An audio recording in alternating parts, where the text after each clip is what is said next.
confess.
Trim in the chat. Ban anybody that has mentioned intro too long.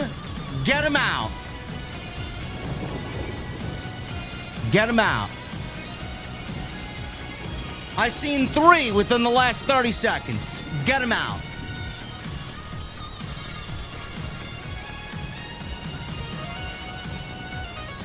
Ladies and gentlemen, I have just been informed. I had no idea. I had no earthly idea that our chief content officer, Paul Levesque, and his lovely wife, Stephanie McMahon, I didn't realize that they were in Greece. Wow. Must be great. Must be great to be on vacation while everybody is trying to put together another boring, lifeless, soulless show. Triple H's PTO must stand for please turn off. As in SmackDown. Because that's exactly the type of show that they gave you tonight. Why is the intro so long, JD? Because I don't want to fucking be here, that's why.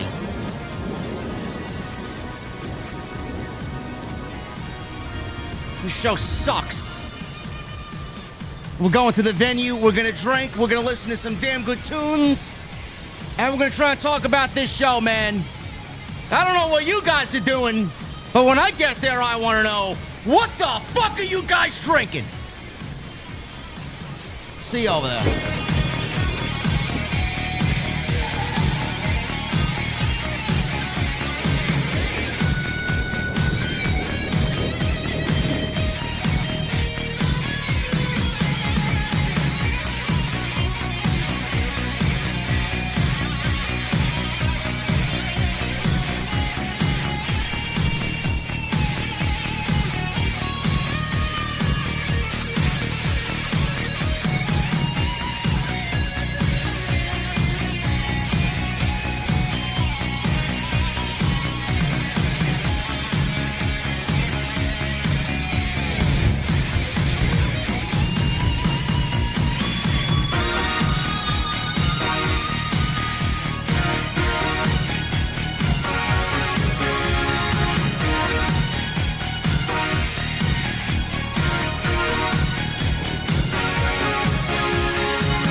Why has Triple H been so successful?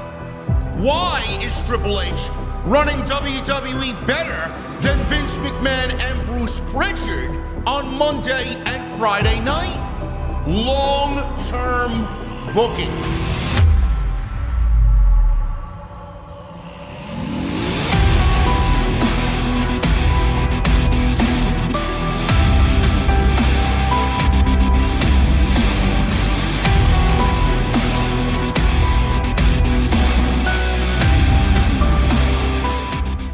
What is going on, guys? Thank you so very much for joining me right here on Off the Script. This is your, unfortunately, Friday Night SmackDown post-show for August 15th, 2025. I, unfortunately, am your host, JD from New York, coming to you live from the OTS Beer Garden. Thank you guys so very much for joining me on this Friday evening, wherever you may be. Yeah, it must be a great Saturday morning for our Lord and Savior over there, Triple H, Paul Levesque, man. Oh, man. Man, oh, man.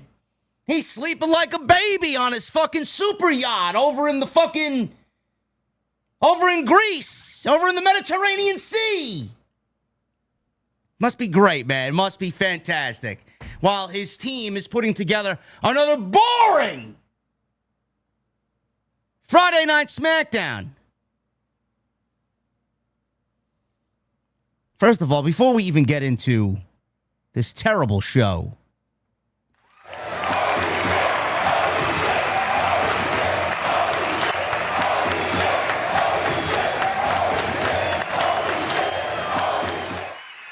oh my goodness, with a $100 super chat, we got our guy, BC King, coming in here. He's coming in hot on this Friday night. Jokes and trying to make you laugh aside. JD, I've been rocking with you for around 2 years now. You showed up in my autoplay and made me a fan. Got to give you this, especially for entertaining and being a genuine dude. Need more podcasts like you, the best of the best. That's, you know what? And of course, if you're not down with that, we got 2 words for you. Absolutely, BC King. Thank you, brother. Means a lot to me. I appreciate it. Thank you, and thank everybody for being here on this Friday night. If you guys missed, I have to say this. I felt really, really on point today. I woke up, and there was like a 3-hour window, man, where I was seeing clearly. I just sat here, I typed up a couple of bullet points, and I went in and I recorded an hour today on the TNA TV rights deal, where supposedly WWE is pushing for TNA to land on Wednesday nights to go head-to-head with AEW Dynamite. If you missed today's video, normally I don't really say this in regards to the regular uploads, but if you missed today's video, which is almost an hour, it may be the best video or one of the best videos that we put out all year. Go and check it out.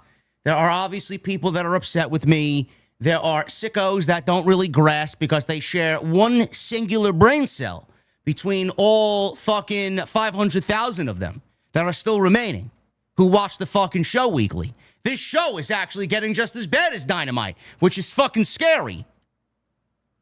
So if you missed that, go and check it out. I would really appreciate it. It is very well worth your time.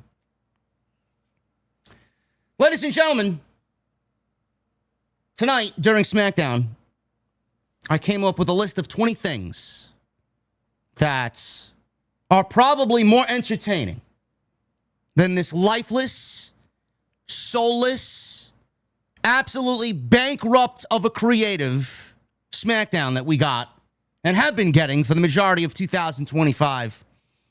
I, today, give to you 20 things that are more exciting than Friday Night SmackDown. Number 1, reading the terms and conditions on Peacock. Number 2, watching John Cena train for a match that he doesn't show up to. Number 3, counting how many times Joe Tessitore says, "Oh my!" Number 4, waiting for Roman Reigns to appear in a storyline he's champion of. Number 5, trying to understand what the Grayson Waller effect really is. Number 6, watching a 24/7 live stream of a printer jam. Number 7, Michael Cole overselling roll-up finish like it was Rock Hogan, WrestleMania 18. Number 8, Liv Morgan's injury storylines written by ChatGPT circa 2021.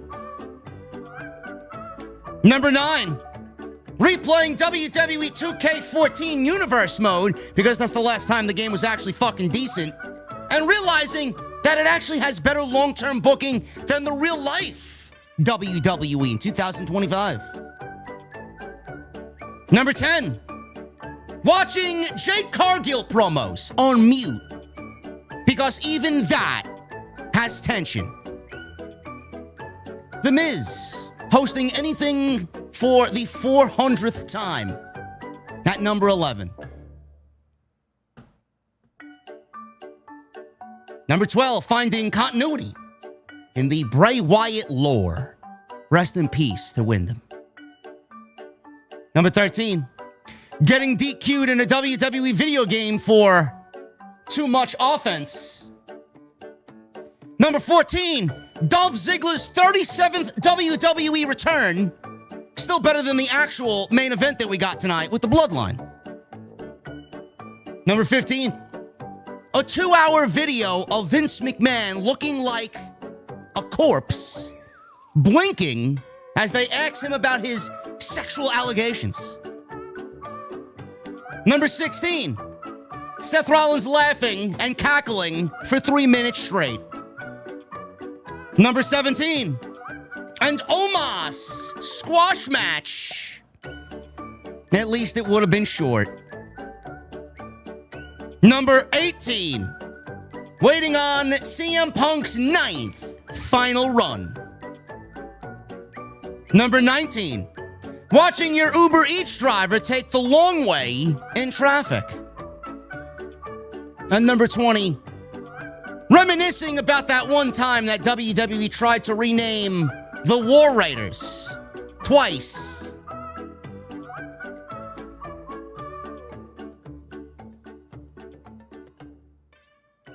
All of these things would have been much more exciting than Friday Night SmackDown. Folks, this show sucks. I'm sorry. I'm actually just, bro. Listen, I love pro wrestling. You know, there's this nasty narrative. JD, he hates pro wrestling. JD. No, I hate terrible television. I hate terrible television. I don't have anything against any company. I don't want a company to go out of business. I am just downright bored. I'm bored. I don't know what else to say, man. I don't know what else to say.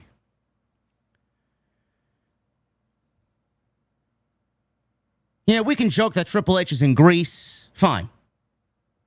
Whatever the case may be. I've also seen some people making fun of his physique in these so-called photos that I've seen.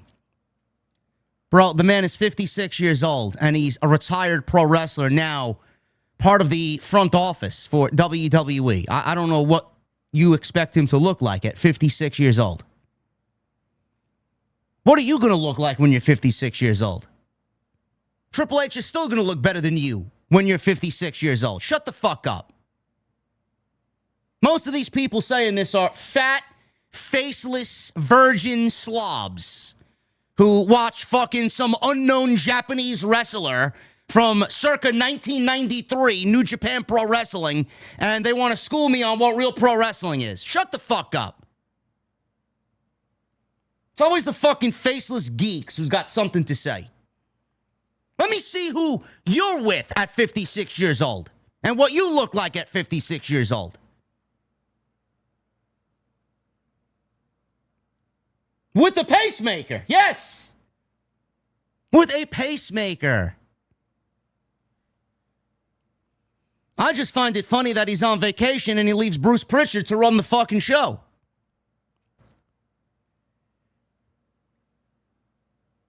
Let me tell you something, man. This show tonight, it was, and again, I said this about Monday. The in-ring action isn't bad. It's not. If you're out there saying that the in-ring product for WWE is bad, you're genuinely not watching the show. I thought Monday was a very good night for in-ring action. Roxanne and Io killed it. Tonight we had Melo Don't Miz and Fraxiom. It's a great match. DIY and the Street Profits. Great match. The tag team division fucking held this show. Without the tag team division, this show is fucking bad. The tag team division not on this show, man. Forget about it. I don't even know where the fuck we are. This show desperately needs something. I don't know what that something is. A trade, which we got tonight, apparently. A draft. The whole fucking thing needs to be blown up. WWE needs a story, and I mean legitimately a captivating story that is going to take you week to week and give you a reason to watch. There is nothing on this show. There are no characters on this show that I'm going to go out of my way to see and care about on a week-to-week basis, especially if there is no story. Brock Lesnar supposedly is going to be on these shows in the month of September, leading into what now is rumored to be Over the Limit, WWE's next PLE in September, which will go head-to-head with AEW All Out. It's amazing how WWE is setting up Brock Lesnar's return to national television on their SmackDown show, and it looks like, for the first time in a while, with his announcement, the show will have something to look forward to. I genuinely wonder if that's done by design. The show needs a story. The show needs something that's going to be the centerpiece of this 2 hours. We thought going back to 2 hours was going to fix the problem, or at least alleviate some of the problem.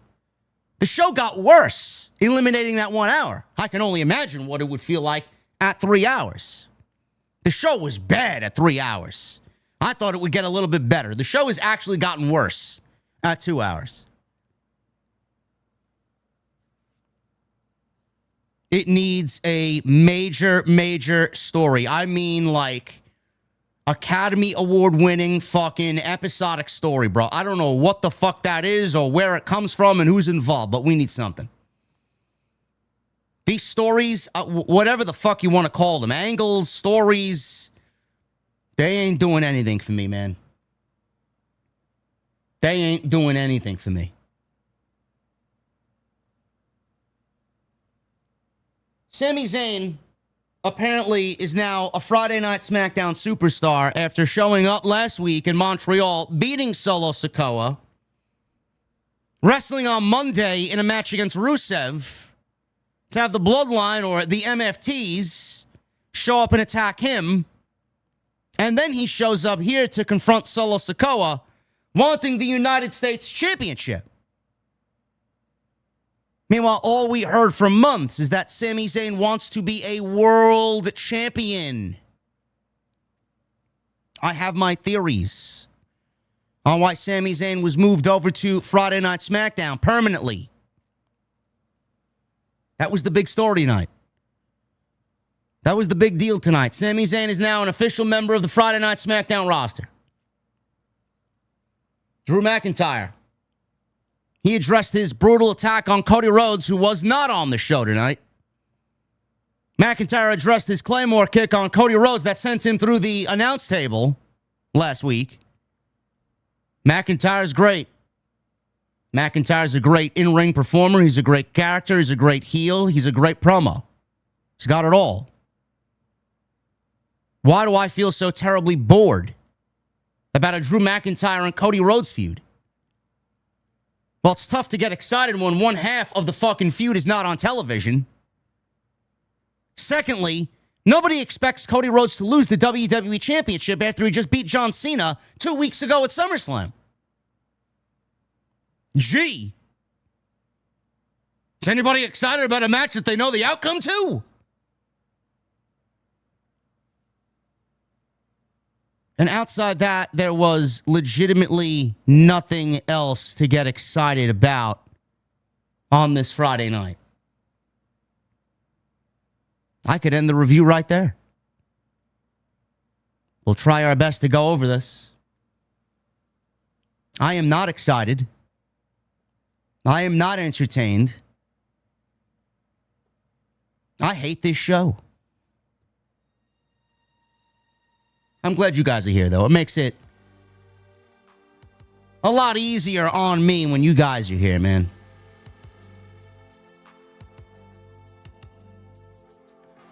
Follow me on social media at JDfromNY206. I've been trying to spend less time and post less on social media. Just kind of tired of it, man. I feel like my energy is drained, and I feel like that is adding to that feeling. I got grown men crying on social media today because I block them. Bro, I don't give a fuck how you project your feelings, man. I don't want you on my timeline. I loathe toxic positivity. I hate when people spread misinformation and misconceptions about me. Watch the fucking content or shut the fuck up. That's what I have to say. All of these people do nothing but complain, and none of them watch the content. If they watch the content, they would understand where I'm coming from. Just like today's video. Go and check it out. It's a banger. And the real reason why TNA is in bed with WWE, and the real reason why WWE is counter programming AEW. They don't give a fuck about AEW.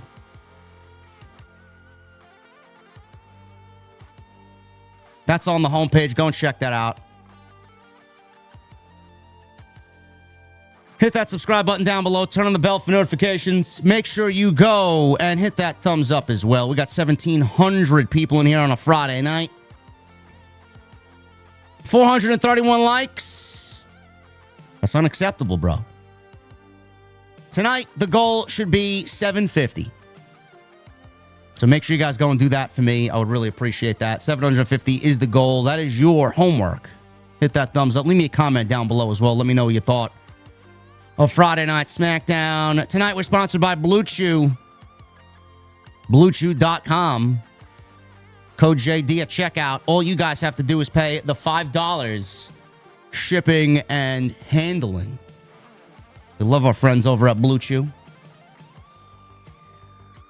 Man, what's going on with those Mets, huh? Are the Mets even going to make the playoffs, bro? I don't know. Super chats are open. Get them on in.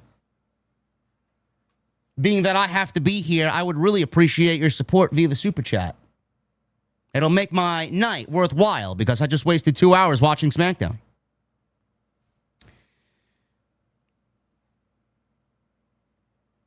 Solo Sikoa.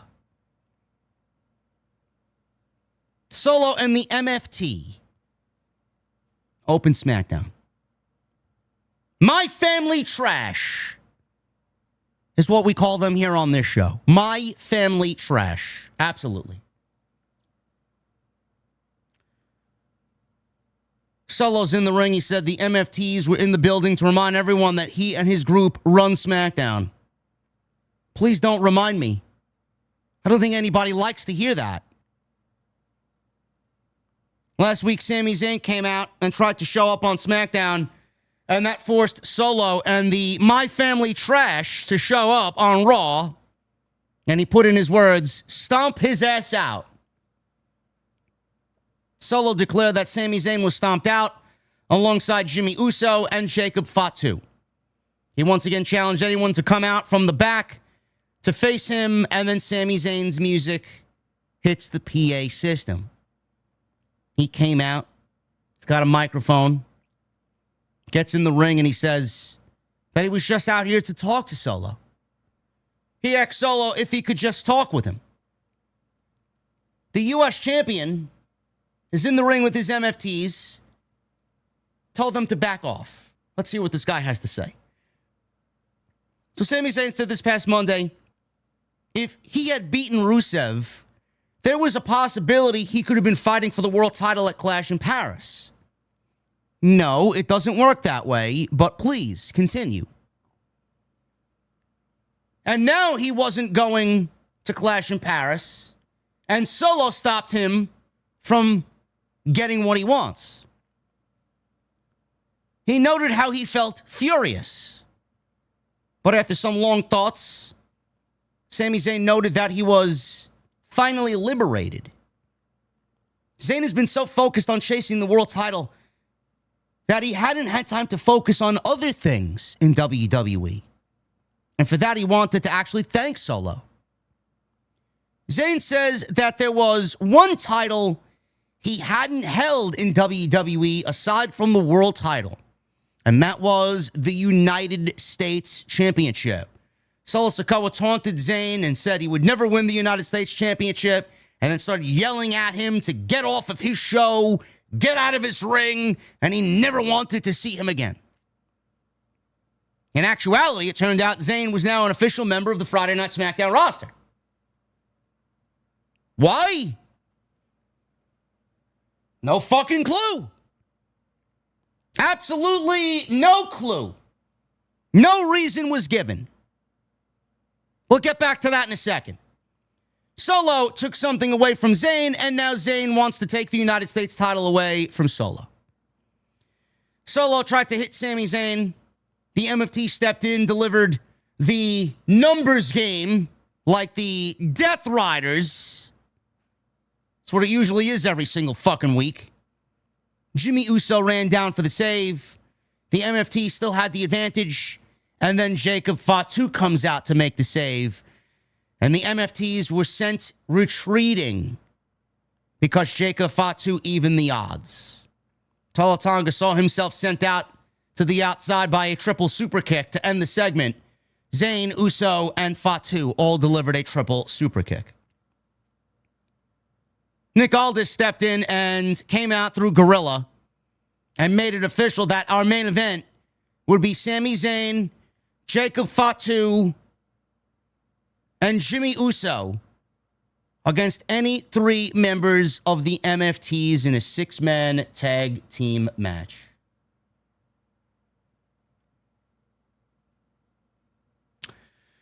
So,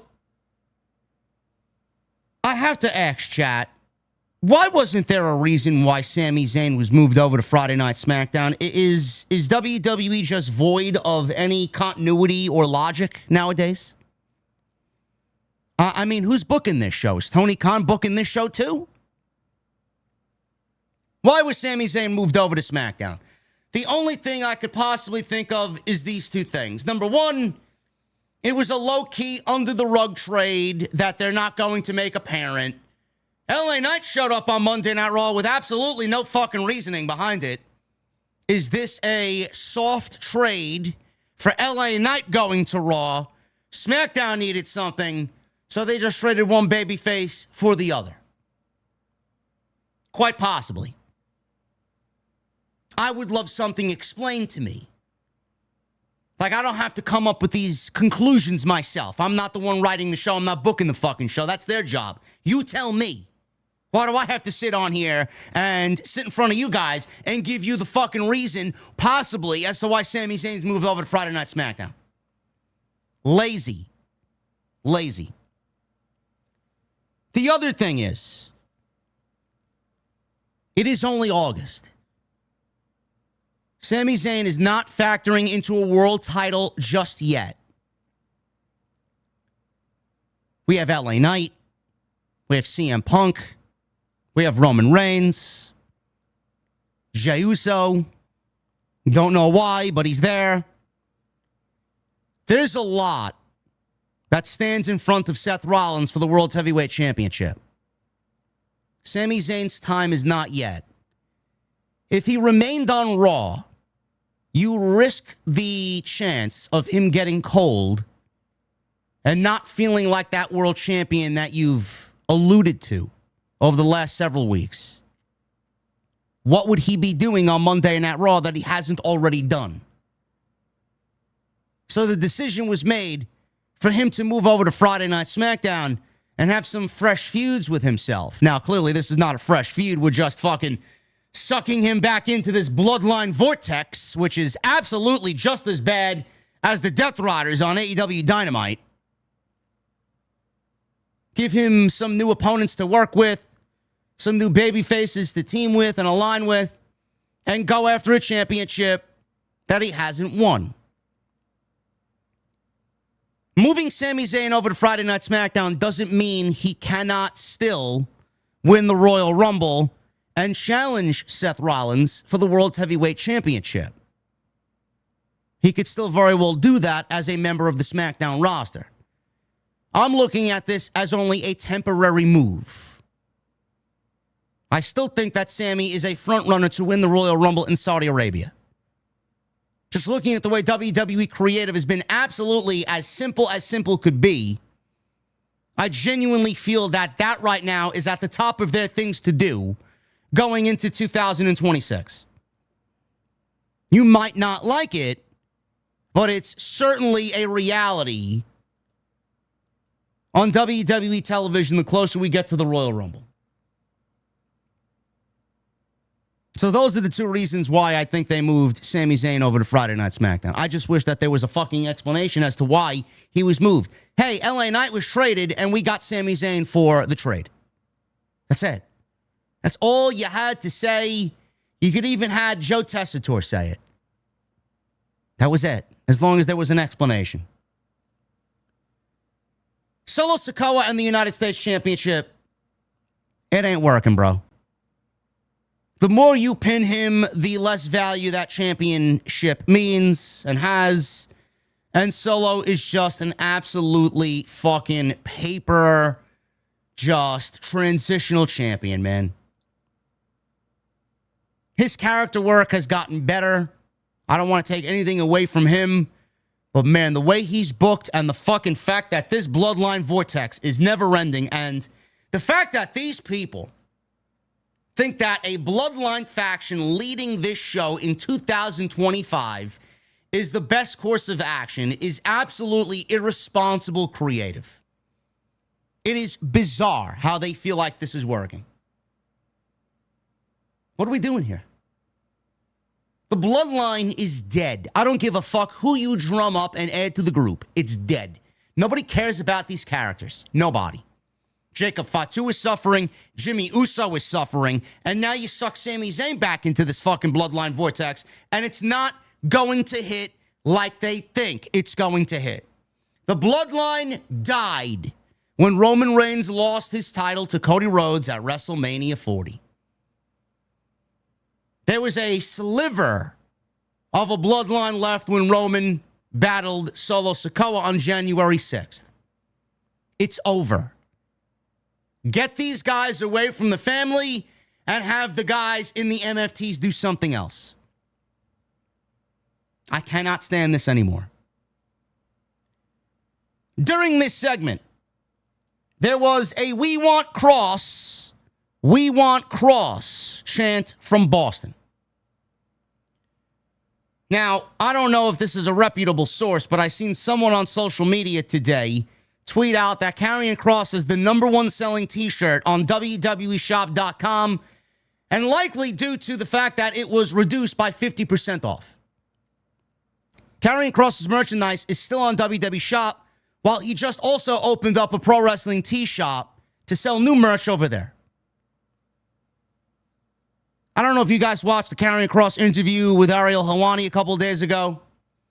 Kross alluded to the fact that he was offered a contract with only 24 hours to decide on what he wanted to do, and then he documented that WWE would rescind the offer after 24 hours.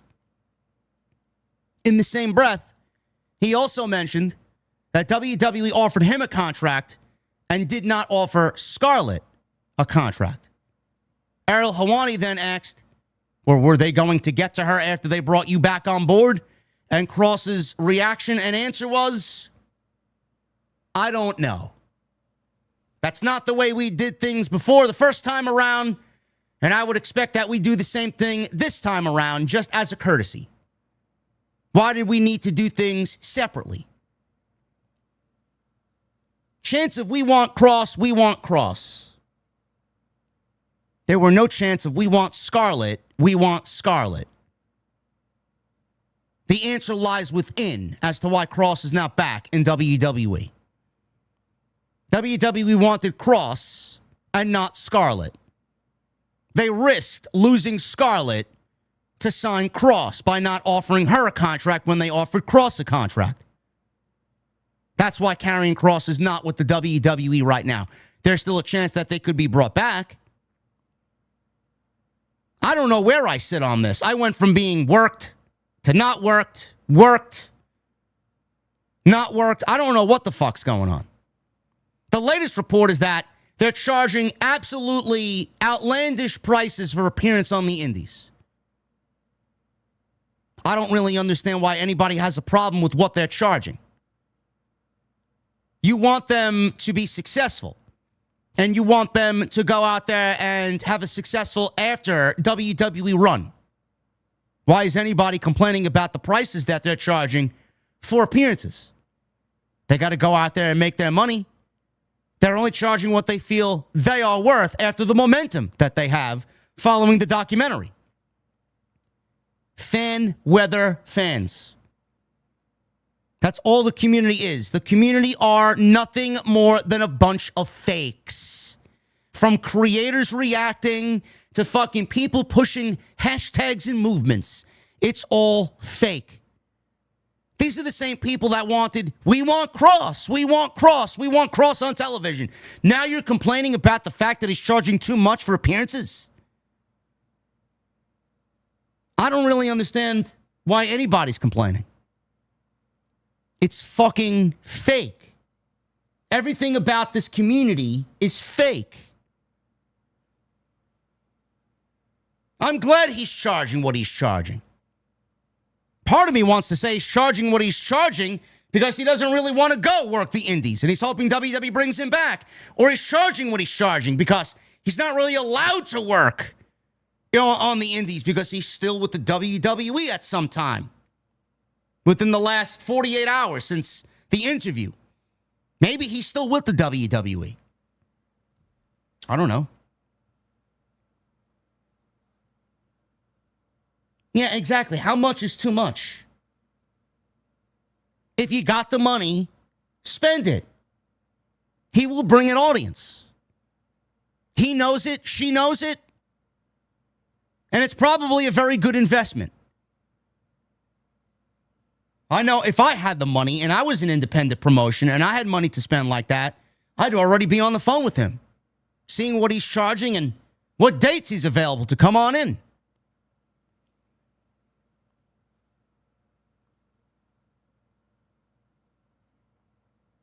Byron Saxton. He was standing next to Chelsea Green. She was with her secret Hervis. Chelsea was asked, in her words, how we got here. I don't know. How did we get here? Chelsea claimed she could have been severely injured after getting a fistful of cake last week, as Piper Niven and Alba Fyre promised to confiscate Charlotte Flair and Alexa Bliss of their women's tag team titles. Yeah, that's just not gonna happen. That is not gonna happen. Alexa Bliss with Charlotte versus Piper Niven with Chelsea Green and Alba Fyre. Riveting action here, folks. Downright riveting. Can't miss. Pick it up after the commercial break. Chelsea Green is on the outside. She's screaming her lungs off. Bliss, she avoided a Piper Niven cannonball. She hit Niven with repeated running moonsaults. Those weren't enough to get the 3 count, though. Niven regained the offense. Headbutt. This allowed her to hit Bliss with a corner cannonball. Bliss avoided some more offense by Piper Niven by dodging the Piper bomb. Bliss tried to go up top. Chelsea got on the apron to provide a distraction. Charlotte Flair stopped her from the outside. Alba Fyre then gets on the apron. She got kicked in the face by Bliss.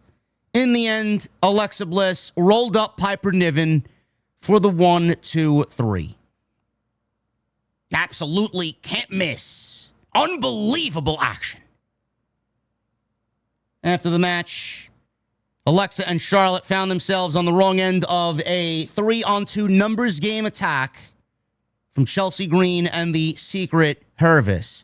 Gee, I wonder who the next opponents for Alexa Bliss and Charlotte Flair are going to be. At least Alba Fire and Piper Niven can wrestle. Are we terribly entertained? No. But at least it's solid in-ring competition for the new champions. I just don't give a shit.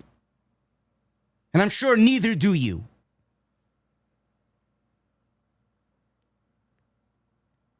Tiffany Stratton and Jade Cargill were arguing backstage as Nick Aldis tried to bring some peace to whatever's going on here.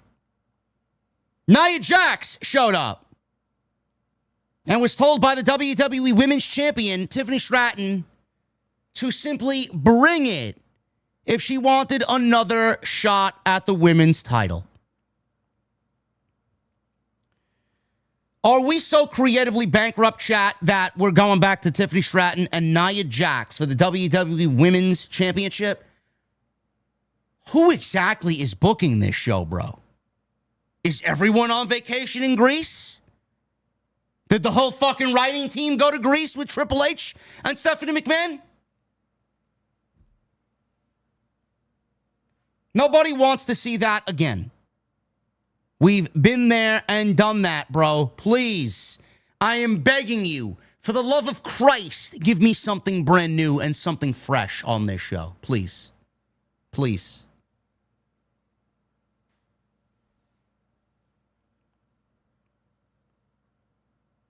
Carmelo Hayes and The Miz. Melo don't Miz. Versus Fraxiom. I don't really understand why we're still doing Carmelo Hayes and The Miz. This is how bankrupt the creative team is, chat. Carmelo Hayes sat around and did absolutely nothing while The Miz filmed 2 seasons of American Gladiators as the host of the show. They waited for Miz to get back so that they could do Melo Don't Miz again. They had absolutely no vision, no direction for Carmelo Hayes' solo act.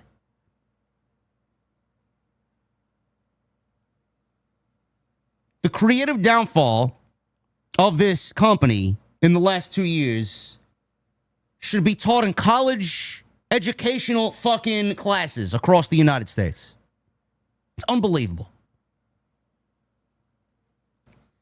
To be fair, this was not a bad match. Fraxiom does not have bad matches. Even with The Miz in there and his god-awful offense, it still ended up being a very good match. WWE, you know, the Wyatt Six, if you're a fan of the Wyatt Six, man, God bless you. Another act that is dead on this show. You could not squeeze out an ounce of fuck from me that I could possibly care about the Wyatt Six. Joe Gacy, standing in the audience, looking all ominous with his fucking pig mask. Then we get Dexter Lumis on the other side, standing all ominously with his fucking Mercy the Buzzard mask. Who are they watching? Are they watching Melo Don't Miz? Or are they watching Fraxiom? We'll pick it up after the commercial break. Fraxiom used some high-flying double-team offense here. Big dives onto Melo Don't Miz. We go into the commercial break.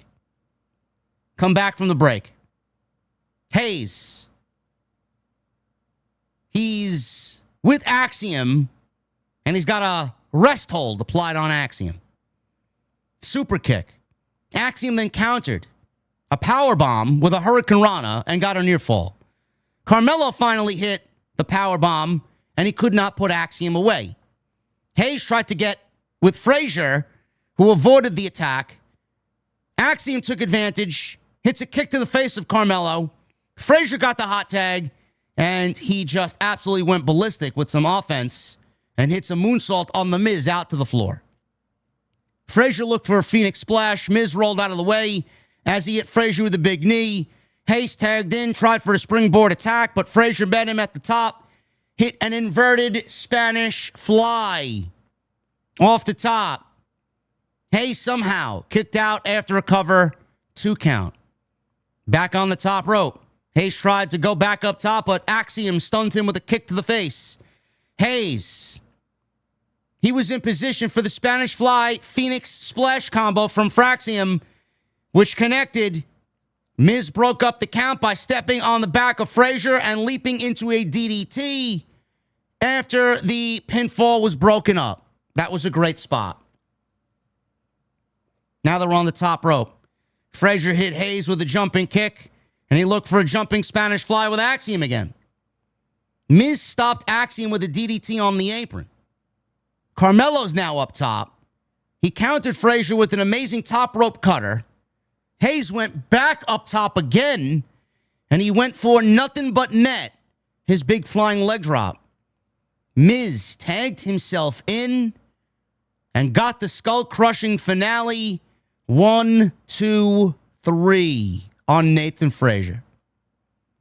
This was a great camera shot where they just panned it out.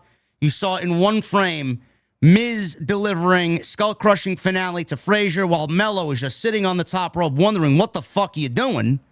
And then they zoomed in on Carmelo's face. He was pissed. He was pissed.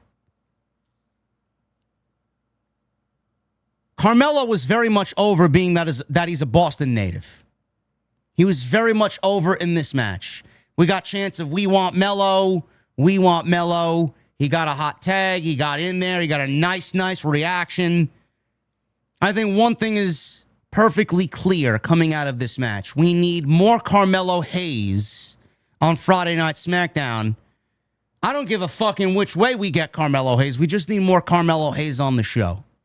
He almost feels like a newbie on the show because they don't use him. The only call to fame that he's got on Friday night is the best of 7 series with Andrade last year. That's it. Outside that, he's done nothing. He's basically waited for The Miz to get back after filming American Gladiators. He needs to be one of the future pieces of the company, a centerpiece on Friday Night SmackDown. If Braun Breaker is in the position that he's in, there's no reason why Carmelo Hayes is not at that same position on the opposite show. Absolutely no reason why they should not be. Now, when Kross was in the company, Karrion Kross, he was working with the Final Testament against the Wyatts. The Wyatts were here during this match in the crowd overseeing the match. Now, I don't think that they're looking at Fraxiom. I genuinely think that they're targeting The Miz. Because The Miz is doing something right now that isn't really nice. It's not that professional. He's a liar. He is manipulating Carmelo Hayes. Isn't that what they're about? Isn't that what the Wyatt Six are about? Exposing people that act like The Miz is acting right now? I genuinely think that they're looking down on The Miz. And we're seeing Melo don't Miz right now because they're setting up them winning matches, which they had one tonight, they beat Fraxiom. They got one next week in Dublin against the Motor City Machine Guns, which I'm assuming they'll win as well. They'll eventually get a tag team title shot, and I do think that is when we see who The Miz really is and what he's really doing here with Carmelo Hayes. It's all about The Miz. That has nothing to do with Carmelo Hayes. He is in this for himself. He's not in it to help Carmelo Hayes. He will eventually be exposed. And then we get Carmelo Hayes versus The Miz. Hopefully Melo is put over, and we can move on from this absolute soulless drivel that we're getting on Friday night with Melo don't Miz. This has been a thing for what? Going on a year now, right? What are we doing? Why does everybody need to go through The Miz when they get called up? Why do we need The Miz gatekeeping NXT talents when Carmelo Hayes doesn't need that type of gatekeeping? He's good enough to be on his own. Maybe if you let him, I don't know, fly on his own, if you pass him the ball and let him run with it, I guarantee you Carmelo Hayes is going to do things that are needed for this show. We don't know who he is. We don't know what he's about. The more you get him involved and get him on the show, people will gravitate towards him. The more people see him and understand him, the more people will react to him. You can't bring this guy up and make him a number one draft pick and then all of a sudden put him in a feud here, put him in a match here, and then keep him off TV 6 weeks, 7 weeks at a time, only to bring him back because The Miz is back. That's how you kill someone's star. And then who are they going to blame? Is WWE going to blame themselves for why Carmelo Hayes is not over or why Carmelo Hayes isn't doing much of anything coming up from NXT? He's a bust. Oh, but the main roster. Yeah, not everybody works out on the main roster, JD. Because he's not been given a fucking opportunity. You need to give him the ball and let him sink or swim. You can't keep him off television and then bring him back and then find out he's not over. It's your fault. But WWE will blame Carmelo.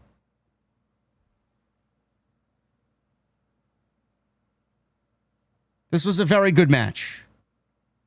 I think the Wyatt Six are looking at what The Miz is doing, and they're set to expose this when the time is right. Tiffany Stratton. She was approached by Kiana James, who offered her services of being a client of hers, which includes benefits such as a custom pink world championship, something we don't need. Stratton refused James' services and walked off. Now, there was a subtle tease that Julia could be coming for the women's championship. I mean, that's funny. Isn't she a champion herself? I'd love to know where the fuck she is. Where is the United States Championship? Where is Julia? Why did we create this title for it to sit dormant and lay dormant with no television time at all? What exactly are we doing with the United States Championship? Didn't you move this woman over to Friday Night SmackDown? Ladies and gentlemen, we brought Julia up from NXT, put her on the same brand as Stephanie Vicaire and Roxanne Perez, teamed her with Roxanne Perez, ended that before it even got started, moved her over to Friday Night SmackDown. She's had, what, 2 matches, 3 matches? 2 of them against Zelina Vega and one of them being a battle royal at Evolution. She won the championship and has not been on television outside of a backstage segment on Friday night. 2 weeks in a row. Last week and the week before that. She wasn't even on the show tonight. What exactly are we doing here? Why did we create secondary titles for them to then not be on television, to be in feuds, and to be defended? How do you look at this and then actively defend what's going on here? Is it right for people like me and everybody else who complains about how fucking awful this show is to come under scrutiny and fire for the opinions that we give on this show when WWE is serving you fucking absolute dog shit on a platter and you people fucking slurp it up like it's the best thing ever? What are we doing?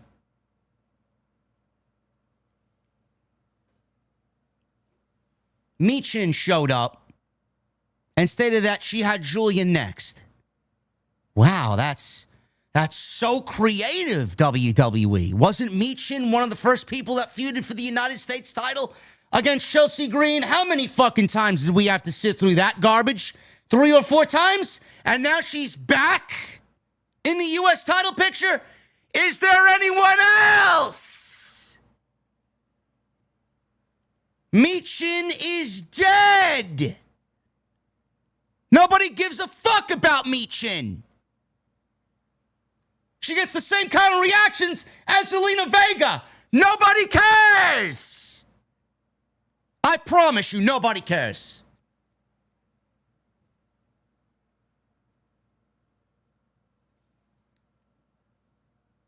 Drew McIntyre. He addresses his attack on Cody Rhodes last week, which I will admit was fucking great. I thought that attack on Cody was great. I said last week I thought it was a way to write him off television because he's going to go film Street Fighter. He's playing Guile in the movie. We don't know if that's the case or not, but Cody wasn't on the show tonight. He's in the ring. He asked for this clip again to be played from last week. He smiled. McIntyre asked us to listen closely as he said that he apparently did not attack Cody Rhodes. So who exactly did them? He then asked Joe Tessitore if there were any medical updates on Cody. No. He ranted about how that management was hiding Cody Rhodes' medical condition. McIntyre said that he wasn't mad at Cody, that he instead felt sorry for Cody because of how much he put the weight of the fans and the WWE management on his shoulders. McIntyre noted that he was once in Rhodes' position, but he moved on afterwards. He noted that Rhodes was nothing without his story, as he boasted that McIntyre, again, did not attack Cody Rhodes. Instead, McIntyre was the one who was attacked instead. McIntyre walked us through what happened, and he put his own spin on the events that transpired last week. He noted that he defended himself, and that while Rhodes was good at pissing people off, McIntyre said he was good at taking people out. He then declared he was the real nightmare for Cody Rhodes. McIntyre's always great. He's always a great promo. I enjoy Drew McIntyre's work. I enjoy everything that Drew McIntyre is a part of. I just don't really get a sense of anything but, hey, man, this is going to be a great match at Clash in Paris when Cody gets back to television. This is another heel. This must have come from Triple H while he was on Zoom on the super yacht, while he was sailing the Mediterranean Sea over in Greece. This is another heel in Drew McIntyre that said he's not the bad guy. He's just spinning it in a different way. All of Triple H's heels have the same story. Oh, I didn't do anything wrong. Oh, I'm not the bad guy. I'm the one who's right. It's the babyface who's the liar. In this case, it's not the same as Kevin Owens, because what Kevin Owens did, he tried to protect himself. And I genuinely believe, watching the show when Kevin Owens was feuding with Cody Rhodes, that Kevin Owens was right for the actions that he displayed. I don't really get that sense with Drew McIntyre. Like, we all know Drew McIntyre has an obsession of becoming the WWE champion again. But that got lost in translation when WWE ended his feud with CM Punk. And then he got moved over to Friday Night SmackDown to feud with LA Knight and Damian Priest going into WrestleMania. And then Damian Priest again going into May. And then team with fucking Logan Paul against Jelly Roll at SummerSlam. Somewhere along the way since October, it got lost in translation. Now we're supposed to pick up the pieces and pretend like Drew McIntyre is right and he's not the bad guy. He's the good guy. He was the one who was attacked. Bro, you had 8 months to tell this story, and now you're just telling this story now because you're going into a Clash in Paris pay-per-view against Cody Rhodes, and you need a WWE Championship match for that show. It's the only reason why any of this is happening. The dialogue sucks. The reason why we're getting to where we're going sucks. How could you get invested in this when you already know the outcome of what's happening in Paris? Does anybody expect Cody Rhodes to lose his championship? To Drew McIntyre? Drew McIntyre's not winning the WWE title. He's not. Not this year, anyway. I am tired of watching matches and simply saying, hey, man, that was a great match. On to the next. We're going to get that next weekend for 5+ hours with AEW Forbidden Door. That's a great match. Who gives a fuck? What is this going to mean to me when I wake up the next morning? There's no story. There's no reason to care, but it's a great match. They went 30 minutes. I watched a 30-minute great pro wrestling match. What else is there besides that I'm going to talk about? Where is it going? What is it leading to? What's the consequences for winning and losing? There's nothing there. What happened coming into it? What's happening coming out of it? Nothing. Nothing. Where is Randy Orton? Does anybody know where Randy Orton is? Is he on one of those? Is he on the super yacht with Stephanie McMahon and Triple H sailing the Mediterranean Sea over in Greece? Is he with them too?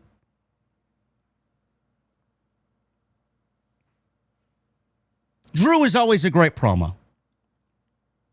Framing himself in a sympathetic way and claiming that he's right and Cody's wrong, it is not very creative, especially with the modern-day heel that Triple H presents on WWE TV. It's basically been done with all of his heels. I just wish we got something different. DIY. Tag team action here against the Street Profits. Again, the tag team division basically saved this show on Friday night. This was decent for what it was. They went 10 minutes.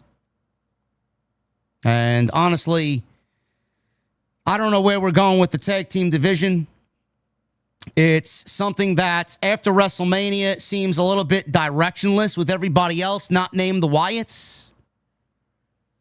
Profits set up a double team blockbuster after a commercial break. We come back from the commercial break. Candice LeRae takes B-Fab and rammed her into the ringside steps.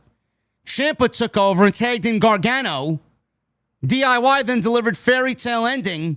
Dawkins broke up the cover off the fairy tale ending. Ford is in. Montez Ford. He rammed Gargano into Ciampa. Ford dove onto Ciampa. Ciampa, obviously a Boston native, and he's wrestling in the TD Garden for the first time. So it was a nice moment for him. Ford dove onto Ciampa. Gargano went for a dive. Ford hit him. LeRae then head scissored Ford off the ring apron onto Dawkins at ringside. Gargano shoved Ford into the ring, landed a DDT, which looked great. Montez sold the shit out of that DDT. He goes for cover, does Gargano, gets a near fall. B-Fab then attacked Candice LeRae at ringside. Ford avoided a charging Ciampa, delivered a big knee strike. Dawkins and then Ford finished Ciampa off after a Ford frog splash. 1, 2, 3. And the Street Profits beat DIY. How soon before we get Candice LeRae and B-Fab in mixed tag team action? That's the next step here. It's going to be the Street Profits and B-Fab versus Candice LeRae and DIY on a future episode of SmackDown. Good tag team match. Again, you got 4 guys in there with 2 teams who know how to fucking wrestle. Tag team division is great. It's legitimately the backbone of Friday Night SmackDown because nothing else is happening on this show. Fun match. I don't know where we go from here outside of a mixed tag team match, being that B-Fab and Candice LeRae got involved. Backstage, Nick Aldis is with the Motor City Machine Guns. They wanted a shot at the tag team titles.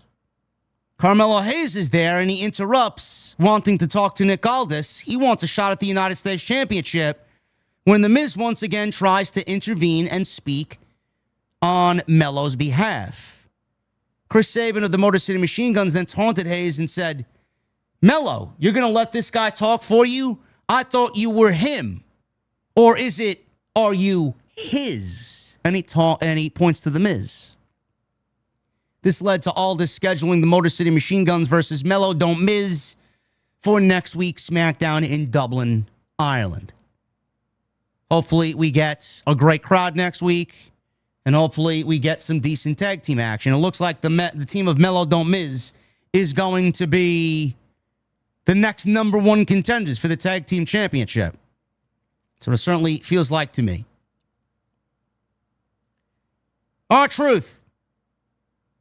R-Truth was asked by Byron Saxton about his recent attitude adjustment, meaning John Cena turning from heel to babyface, to which he seemed so happy and overjoyed about, was R-Truth.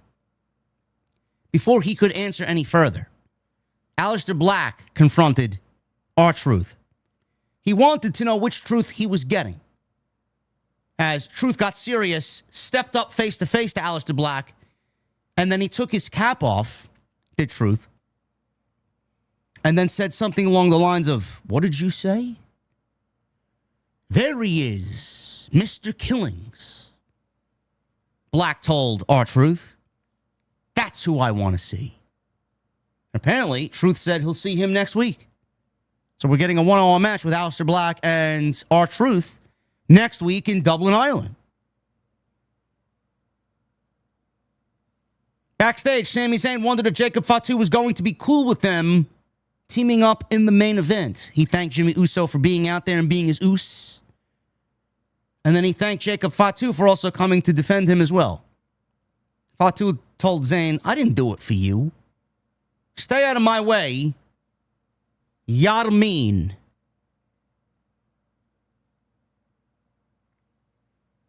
I don't know, man. I really don't know. Chat, do we really want to go over this tag team match? I mean, when you end the show with another MFT main event, bro, and the United States champion is losing clean in the main event, I don't know how anybody could look at this as anything but fucking absolute boredom. I am so over the MFTs. So over it. We'll pick it up towards the end. We'll at least give you the ending. Fatu went up top. Solo stopped him. And he goes up top for the mighty moonsault. Tonga Loa got knees up. Solo then tagged in, hit a diving splash on Jacob Fatu. Got a 2 count. Fatu and Solo traded super kicks until both are doubled down with a clothesline. Zayn got in the match with a tag, Blue Thunder Bomb to Solo. Jeff Cobb, Mateo, broke up the count. Ate a super kick from Uso. Fatu super kicked Tonga Loa before he sent Tola Tonga over the announce table with a suicide dive to the outside. In the ring, Solo went for the Samoan spike on Sami Zayn. Exploded suplex by Sami. Haluva kick by Sami.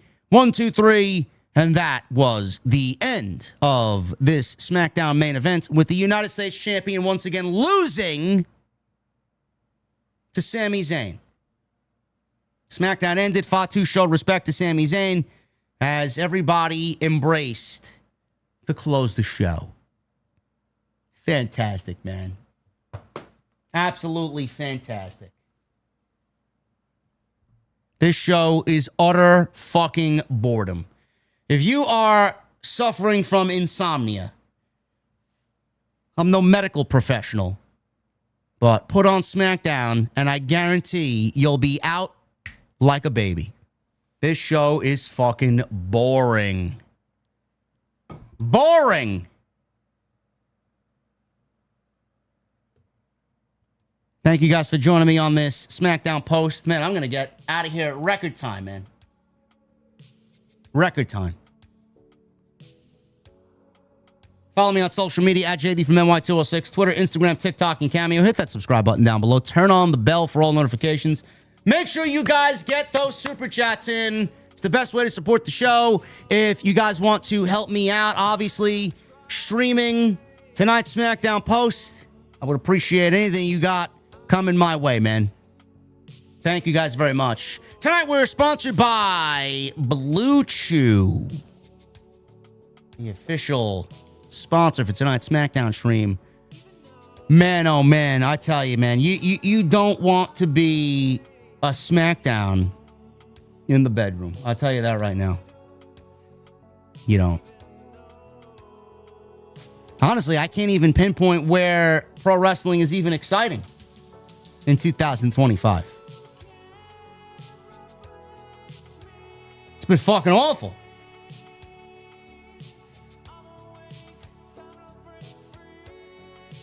You don't want to be a SmackDown. You want to be more like a Rhea Ripley entrance, bro. Crowd goes crazy. Excitement. That's what you want to be.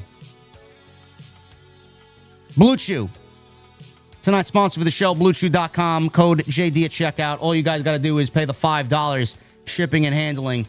Blue Chew is a unique online service that provides the same active ingredients as Viagra and Cialis, but it comes in a chewable tablet, and it comes at a fraction of the cost. You guys can prepare ahead. Take them whenever you want. Be ready when that opportunity arises. Blue Chew is a unique online service that provides the same active ingredients as Viagra and Cialis. Comes in a chewable tablet, comes at a fraction of the cost. Like I said, you guys can take them day or night and be ready whenever that main event is supposed to happen. No waiting in line at the pharmacy, no sitting in the waiting room at the doctor's office, no awkward conversations with some geek in fucking bifocal glasses. We don't need none of that. You sign up at BlueChew.com, you consult with one of their online medical providers, and once you are approved, you're going to receive your prescription within days, no questions asked. It's all done online. It's made in the USA and prepared directly to you, very discreetly. So if that sounds good and you want to benefit from that extra confidence, Blue Chew is where it's at, man. BlueChew.com, code JD at checkout. Make sure you guys use that promo code JD for your free sample. All you got to do is pay the $5 shipping and handling.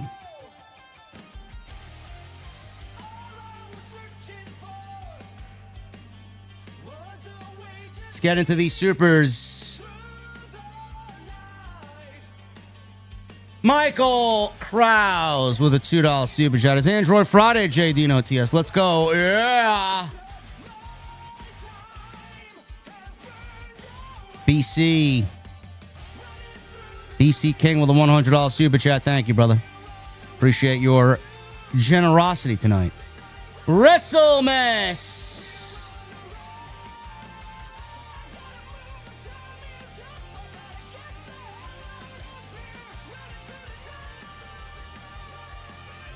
Sandy T. Hey, JD.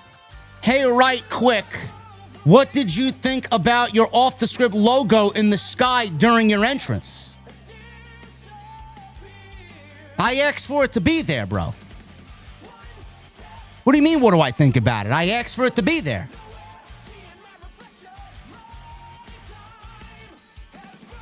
What the fuck you think it's doing there? You think it just showed up randomly there?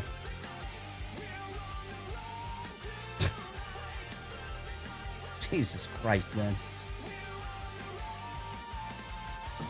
WrestleMess with a $4.99. When Sami eventually hits the Exploder to set up his World Heavyweight Championship, when the crowd is going to lose it. Looking forward to Triple Mania and Dom 2 belts on Raw. I'm watching Triple Mania tomorrow. I'll be live tweeting.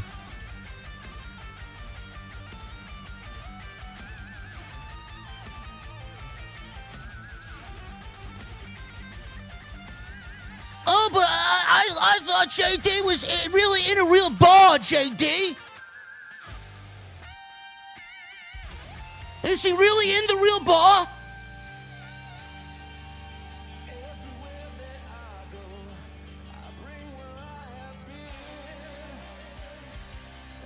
Scripps Wrestling Federation with a $5 super chat. Simple answer to the question on your thumbnail is, I hope not. Yeah, I'm changing the thumbnail after we get out of here. Michelle with a 5. Sami doesn't want the world title anymore. Question mark. Makes him look bad. No Cody, no Randy, no Cena, no Brock, and it shows. This show was AEW dark bad. Thank God for Drew.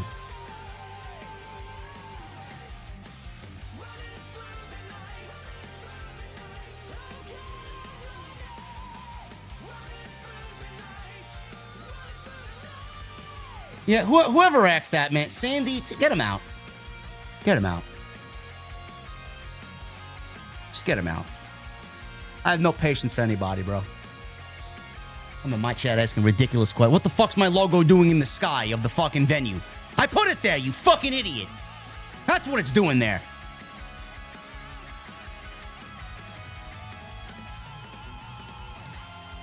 Ryan Leak with a $4.99. SmackDown is just a more popular version of Collision. Sure. I wouldn't compare anything to Collision.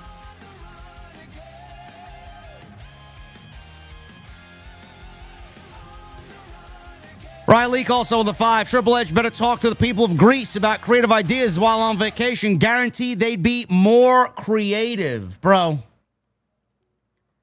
Triple H ain't talking to nobody, man. Triple H is out there admiring the fucking ancient ruins. His creative team is over here building some fucking new ones on USA Network every fucking week.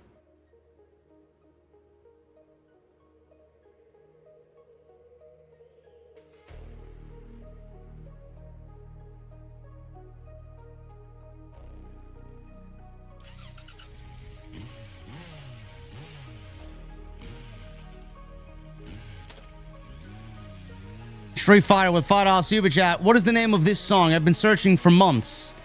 You mean the one that, let me see if I could play it here. You mean the one that I played during the intro? You're the one with the off-the-script logo? Man-Made Chaos by the band Monarch.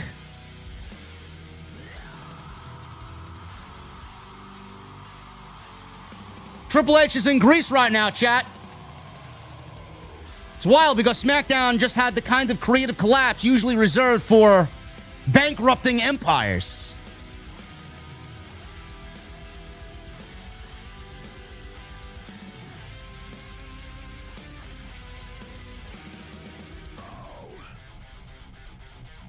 While Triple H is off enjoying some Greek salads, the only thing getting tossed on SmackDown is logic and viewer interest.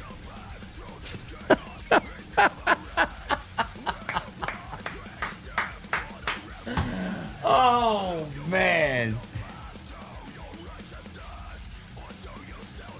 Staff with a 3-month reviews are better than the shows itself. Keep being real, JD. Always. Always.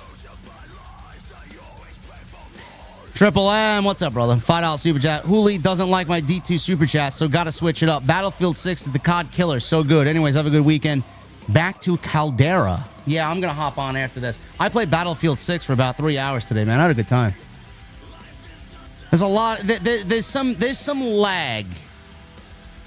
I've been shot around corners. Clearly cleared a wall rounding a corner. I was still shot dead.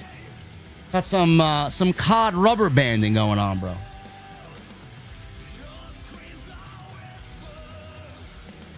Yeah, he's where's Triple H? He's eating lamb burgers, says Joey Clemenza. Oppa! Oppa! Captain Solo with a $2 super chat. SmackDown is the new WCW Thunder.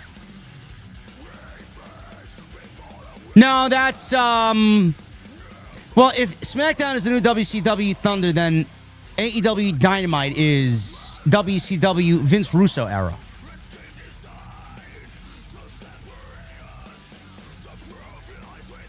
Bizzle is back with a 5. Hey, JD, are you going to do members-only streams again? Just asking. If need be.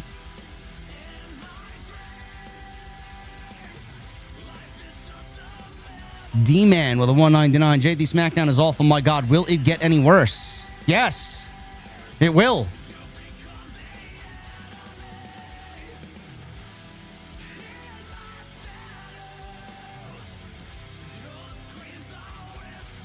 Eric77 with a $10 super chat. I don't even know what to say anymore. Wrestling in 25 absolutely fucking sucks balls. WWE blows. AEW is 10 times worse. TKO cares utterly nothing about good creative or TV. Money is all that fucking matters.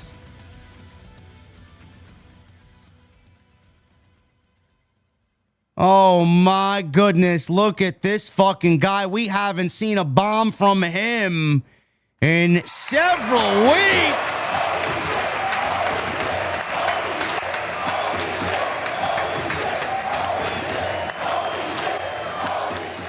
Oh my goodness, we got a $100 super chat from our guy, Adam Casper, with a $100 super chat. Watching baseball preseason football is more exciting than watching SmackDown. Oh my goodness.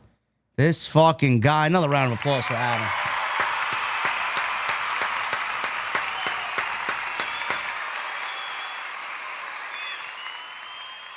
Appreciate you, brother. Thank you for being here, man. Yeah, sorry. I thought I had reverb on here. Apparently I don't. I have the supermarket PA system. Ladies and gentlemen, SmackDown's fucking awful, and Tony Khan is a mark. Thank you for shopping at Stop and Shop. Have a great day. Sorry. I thought I had reverb on here. I don't have reverb. Let me see. Do I have it on here? I have to have it on here, no? I don't know. That's the megaphone. We got reverb. Echo? Testing. Nope. Testing. Adam! Casper. There you go. Anyway. Oh my God, man. The little hobbits, my precious. We don't need any of that. There you go. All right, let's get it. Let's get out of here, man. Adam, thank you, brother. Appreciate you. Appreciate you very much. Who do we got here?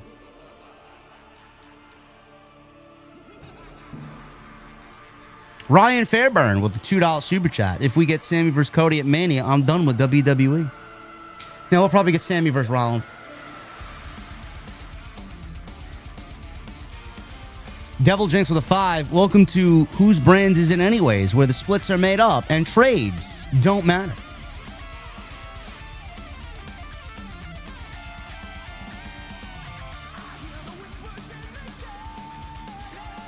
Ryan again with the $2 super chat. Jey Uso and Sami Zayn back-to-back rumbles, for fuck's sakes. Could be.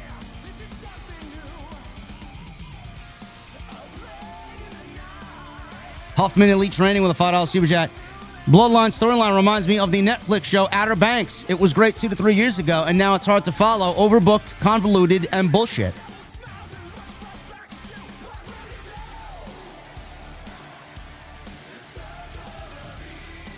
Captain Solo with a $5 super chat. Screw WWE. If they want to play games with Kross, he should just go to AEW, make his money. Scarlett too. Why lowball this guy? I don't get it. He ain't going there.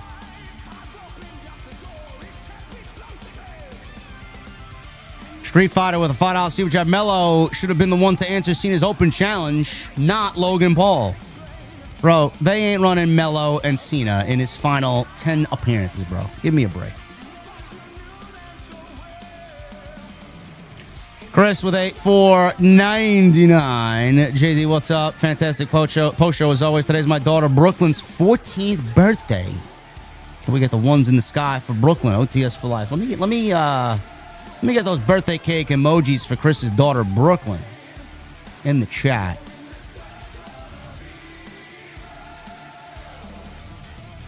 Captain Solo with a $2 super chat. I've got no confidence in them handling Melo's career. I don't got any confidence in them, period. Ethan Nelson with a $9.99. Bruce and Road Dogg need to be jettisoned from this company. My God, such abysmal booking. Bro, I don't know, man. I don't know. Captain Solo with a $5 super chat. AJ Styles in the club couldn't even get Michin over. Why do they even bother? Release her already so she can go to AEW. Would be a much better fit. Bro. Nobody cares, man. Cody Snyder with a $5 super chat. On a big German metal kick right now. Running Wild is one of my favorite bands ever. Listened to Halloween earlier. Gravedigger. And You in the Gym. Running Wild. Never heard of him. Halloween is great, though. My favorite Halloween song is Invisible Man. I think it's a great fucking song. Furious Nation with a 999. What's up, JD? Hope you're doing well, my guy. Can't believe that I'm officially 29 years old. Thank you for everything you do, and always keep being you. OTS for life. Furious, happy birthday, brother. Happy birthday, man. Sidro with a $2 super chat.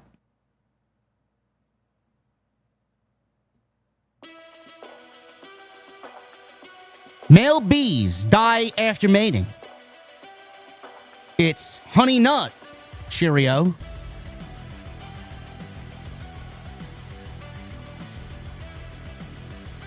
Yes, it's Honey Nut Cheerio. Yes, it is.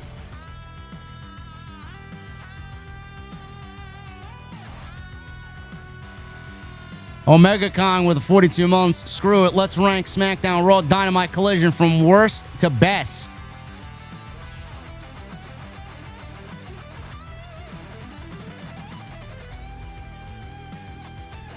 Raw SmackDown Dynamite Collision.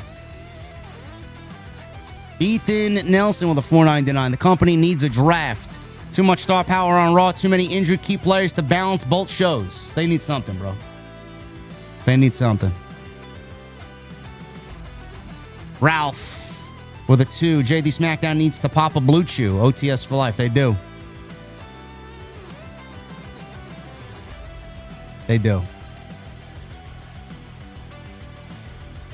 You know, I really wish YouTube would fucking fix their problems, bro. I mean, the whole app, the whole fucking website just freezes, man.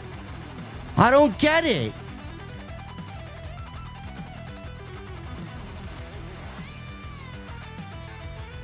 Michael Krause with a $2 super chat. Heard Vince might be at Cena's last match. Thoughts? He's not going to be at Cena's last match. That was Bully Rice saying that he thinks Vince should be there.